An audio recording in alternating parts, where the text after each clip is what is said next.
Hi students, ಇಂದಿನ ತರಗತಿಯಲ್ಲಿ ನಾವು 8ನೇ ತರಗತಿಯ ಅಧ್ಯಾಯ 1 ಭಾಗಲಬ್ಧ ಸಂಖ್ಯೆಗಳು ಇದರಲ್ಲಿ ಅಭ್ಯಾಸ 1.1ರ ಲೆಕ್ಕಗಳನ್ನು ಬಿಡಿಸುತ್ತಾ ಹೋಗೋಣ.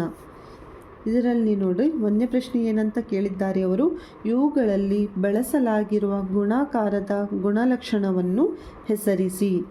ಅದರಲ್ಲಿ 1ನೇ ಲೆಕ್ಕ 5ನೇ minus 4 into 1 is equal to 1 into 5ನೇ ಮೈನಸ್ 4 ಇಸ್ ಈಕ್ವಲ್ ಟು 5ನೇ ಮೈನಸ್ 4.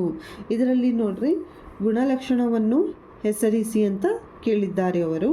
ಈಗ ನೋಡ್ರಿ, ಈಗ ಒಂದು ನಿಯಮ ಇದೆ, a into b is equal to b into a. ನಿಯಮ a into b is equal to b into a ಅಂತಂದರೆ 5ನೇ ಮೈನಸ್ 4 ಇಂಟು 1 ಬಿಡಿಸಿದಾಗ ಏನು ಬರುತ್ತದೆ, ಮೈನಸ್ 5ನೇ 4 ಇಸ್ ಈಕ್ವಲ್ ಟು ಮತ್ತೆ 1 ಇಂಟು 5ನೇ ಮೈನಸ್ 4 ಬಿಡಿಸಿದಾಗ ಏನು ಬರುತ್ತದೆ ಉತ್ತರ, 5ನೇ ಮೈನಸ್ 4 ಅಂತಂದರೆ a into b is equal to b into A.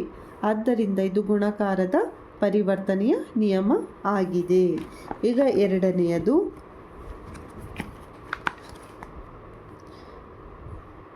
17ನೇ minus 13 into 7ನೇ ಮೈನಸ್ 2 ಇಸ್ ಈಕ್ವಲ್ ಟು 7ನೇ ಮೈನಸ್ 2 ಇಂಟು 17ನೇ ಮೈನಸ್ 13. ಇದೂ ಸಹ ಗುಣಾಕಾರದ ಪರಿವರ್ತನೆಯ ನಿಯಮ. ಯಾಕಂತಂದರೆ ಎ ಇಂಟು ಬಿ ಇದು ಯಾವ ರೂಪದಲ್ಲಿದೆ, a into b is equal to b into a ಅಂತಂದರೆ ಇವೆರಡನ್ನು ಇದನ್ನು ಬಿಡಿಸಿದಾಗ ಒಂದೇ ಉತ್ತರ ಬರುತ್ತದೆ, ಇದನ್ನು ಬಿಡಿಸಿದಾಗಲೂ ಸಹ ಒಂದೇ ಉತ್ತರ ಬರುತ್ತದೆ. ಆದ್ದರಿಂದ ಇದು ಗುಣಾಕಾರದ ಪರಿವರ್ತನೆಯ ನಿಯಮ. 3ನೇ ಲೆಕ್ಕ 29ನೇ ಮೈನಸ್ 19 ಇಂಟು ಮೈನಸ್ 19ನೇ 29 ಇಸ್ ಈಕ್ವಲ್ ಟು 1. 19 ಕ್ಯಾನ್ಸಲ್ ಆಗುತ್ತದೆ, 29 ಕ್ಯಾನ್ಸಲ್ ಆಗಿ ಏನು ಉಳಿಯುತ್ತದೆ, 1. ಇದು ಗುಣಾಕಾರದ ವಿಲೋಮಾಂಶ ಆಗಿದೆ. 1ನೇ ಮೇನ್ ಮುಗೀತು. ಈಗ 2ನೇ ಲೆಕ್ಕ 3ನೇ 1 ಇಂಟು 6 ಇಂಟು 4ನೇ 3ನೇ 4 3ನೇ 1 ಇಂಟು 6 ಇಂಟು 3ನೇ 4 ಎಂದು ಬರೆಯಲು ಯಾವ ಗುಣಲಕ್ಷಣದಿಂದ ಸಾಧ್ಯವಾಗಿದೆ.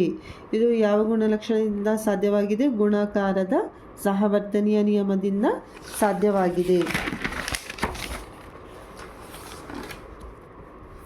ಈಗ 3ನೇ ಲೆಕ್ಕ, 2 ಭಾಗಲಬ್ಧ ಸಂಖ್ಯೆಗಳ ಗುಣಲಬ್ಧವು ಯಾವಾಗಲೂ ಏನಾಗಿರುತ್ತದೆ, ಭಾಗಲಬ್ಧ ಸಂಖ್ಯೆ ಆಗಿರುತ್ತದೆ.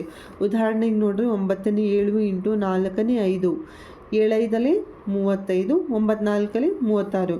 ಇನ್ನೊಂದು ಉದಾಹರಣೆ ಸಹ ನೀವು ಕೊಡ್ಬೋದು. ಯಾವುದಾದ್ರೂ ಸಂಖ್ಯೆಯನ್ನು ಬರ್ಕೊಳ್ಳಿ. ಈಗ ನೋಡ್ರಿ, 2 ಭಾಗಲಬ್ಧ ಸಂಖ್ಯೆಗಳನ್ನು, ಮೊದಲನೇ ಭಾಗಲಬ್ಧ ಸಂಖ್ಯೆ 3ನೇ 4 ಅಂತ ತಗೊಂಡಿದ್ದೇನೆ, 2ನೇ ಭಾಗಲಬ್ಧ ಸಂಖ್ಯೆ 9ನೇ 2 ಅಂತ ತಗೊಂಡಿದ್ದೇನೆ. 2 ಭಾಗಲಬ್ಧ ಸಂಖ್ಯೆಗಳ ಗುಣಲಬ್ಧ ಅಂತ ಕೇಳಿದ್ದಾರೆ ಅವರು. ಏನಂತ ಕೇಳಿದ್ದಾರೆ, 2 ಭಾಗಲಬ್ಧ ಸಂಖ್ಯೆಗಳ ಗುಣಲಬ್ಧ ಏನಾಗಿರುತ್ತದೆ ಅಂತ ಅವರು ಕೇಳಿದ್ದಾರೆ. 4 2ನೇ 8 ಡಿವೈಡೆಡ್ ಬೈ 3 9ನೇ 27 ಅಂತಂದರೆ ನಮಗೆ ಉತ್ತರ ಏನು ಸಿಕ್ಕಿತು, 27ನೇ 8 ಅಂತಂದರೆ 2 ಭಾಗಲಬ್ಧ ಸಂಖ್ಯೆಗಳ ಗುಣಲಬ್ಧವು ಯಾವಾಗಲೂ ಭಾಗಲಬ್ಧ ಸಂಖ್ಯೆ ಆಗಿರುತ್ತದೆ. ನಿಮಗೆ ಲೆಕ್ಕಗಳು ಅರ್ಥವಾಗಿದ್ದರೆ ವಿಡಿಯೋವನ್ನು ಲೈಕ್ ಮಾಡಿ ಮತ್ತು ಚಾನಲನ್ನು ಸಬ್ಸ್ಕ್ರೈಬ್ ಮಾಡಿ ಮತ್ತು ನಿಮ್ಮ ಫ್ರೆಂಡ್ಸ್ ಜೊತೆ ಶೇರ್ ಮಾಡಿ. ಈ ಚಾನಲಲ್ಲಿ ನಾನು ನಿಮಗೆ 8ನೇ ಮತ್ತು 9ನೇ ತರಗತಿಯ ಎಲ್ಲ ಲೆಕ್ಕಗಳನ್ನು ಮತ್ತು ಎಲ್ಲ ಅಭ್ಯಾಸಗಳನ್ನು ಮುಗಿಸಿಕೊಳ್ಳುತ್ತೇನೆ.